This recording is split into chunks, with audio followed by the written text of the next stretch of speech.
Oregon's race for governor featured three strong candidates, all women. Fundraising and spending hit a record high. More than $70 million poured into the race. Democrat Tina Kotek got the lion's share of that, bringing in $30 million. Republican Christine Drazan brought in $22.6 million. Both spent nearly all that money on TV and advertising and their campaigns.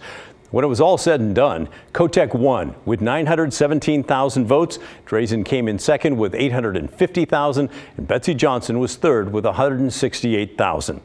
It was pretty clear by election night that Johnson would not be a factor, but it was not at all clear, at least not to Drazan and her team, that she would lose.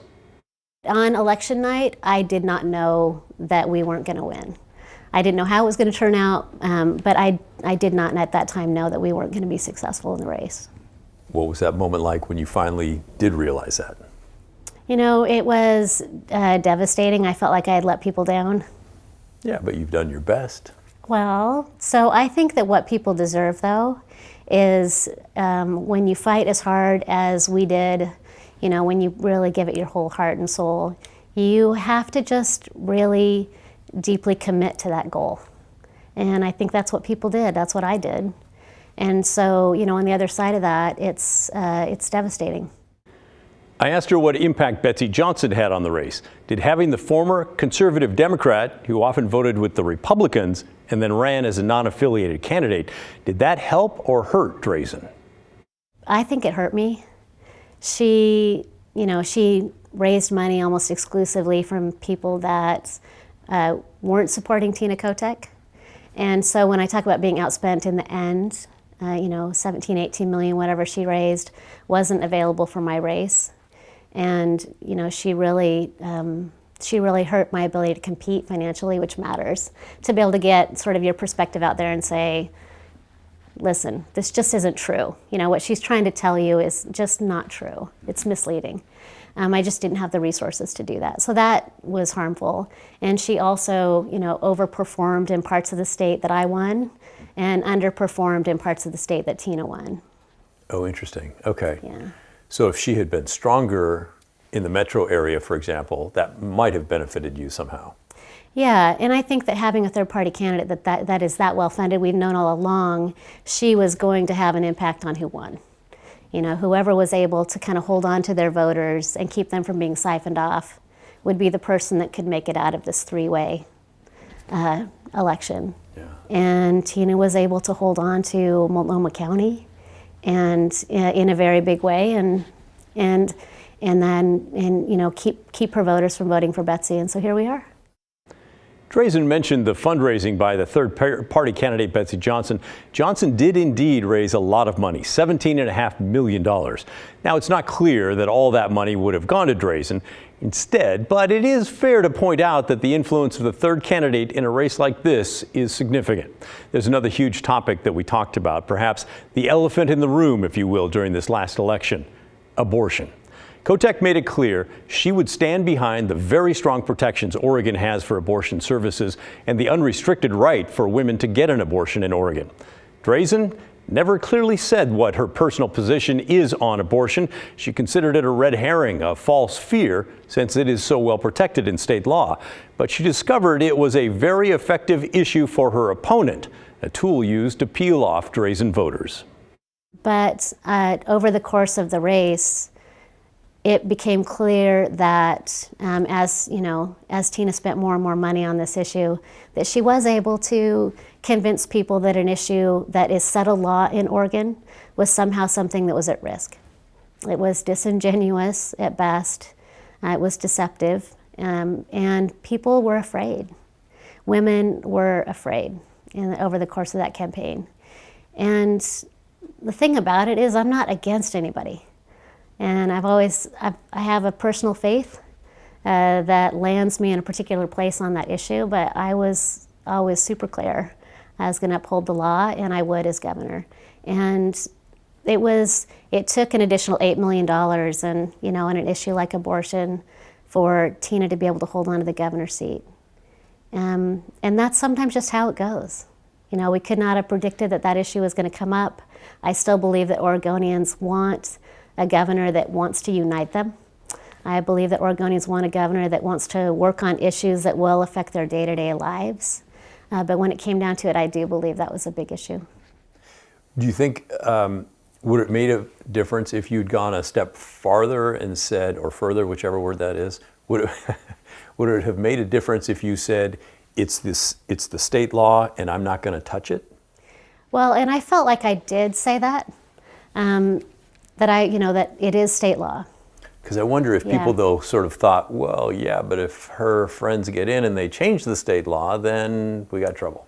Right, which is really, that really is the basis for the fear. Yeah. That it's not, that this is gonna happen and then this and then this and then this. It's just not fair to Oregon voters to traffic in fear. And that was the race that she ran at the end. I mean, I have nothing to do with the events of January 6th, and I was really clear that abortion is settled law in Oregon, and all of those things just got sort of set to the side and ignored, and Tina ran a race that was intended to kind of paint a picture of her opponent that was inaccurate, and it worked. So it seems clear that if Christine Drazan is going to run again, she'll need to come up with a strategy that will allow her to paint the picture she wants that will shine through whatever her opponent does. Why do I bring that up? Because she's not ruling out running again. I just care about my state, and I believe in opportunities that are here to make a difference. And what that looks like for me, I'm still figuring it out. I was 100% all in for the governor's race, and wouldn't have done it any other way. And so, that means I'm taking some time, and I'm going to figure out how I'm going to participate and engage in the future, but I don't know today. Think you'll run again? I would not put it past me to do something as silly as that again, but I don't know. I really don't know. What I do know is this is my place, this is my state, and I think it is worth fighting for, and I've got some fight left in me. Okay, lightning round? Sure. Best thing about the campaign? Without question, it was the people I got to meet. Okay, worst thing? The people I got to meet. You can't be both. Different groups, I guess, huh? Yeah, no, I'm kind of kidding. I would say for maybe the worst thing about the campaign was just how much of it I couldn't control. Like after the campaign, I remember I got a message from somebody, that didn't vote for me. I have no idea why people would reach out to me after the campaign that didn't vote for me, but he reached out after the campaign and said, I didn't vote for you, but I want to talk about X, Y, and Z issues. And the thing about it for me was, what that person was trying to tell me was that in some ways on those issues, I didn't communicate in a way that was clear to him, or that got through to him, or answered his questions on those issues. And so I think that was a part that was hard for me, was knowing that the other side of the aisle was effectively confusing people or deceiving them, and that ability to kind of break through that and have a direct conversation and a direct relationship with everybody isn't possible. And you kind of wish that it was. You kind of wish you could sit down with them and just say, just ask me, let's have a conversation. Thanks, by the way, to Christine Drazan for the conversation that we had, for taking the time to pull back the curtain and talk about the campaign and the election. Again, she got 850,000 votes. That's a lot, but not enough. Tina Kotek got 917,000. So here's my question to you. What do you think it will take for a Republican to ever win the governor's race in Oregon? Here's what Drazan told me when I asked her that very question. And, the race that I ran was 3.5%, whatever it ended up being in the end. It's not a landslide. And what we need to remember in every single time we have the opportunity for an election is it's clean slate.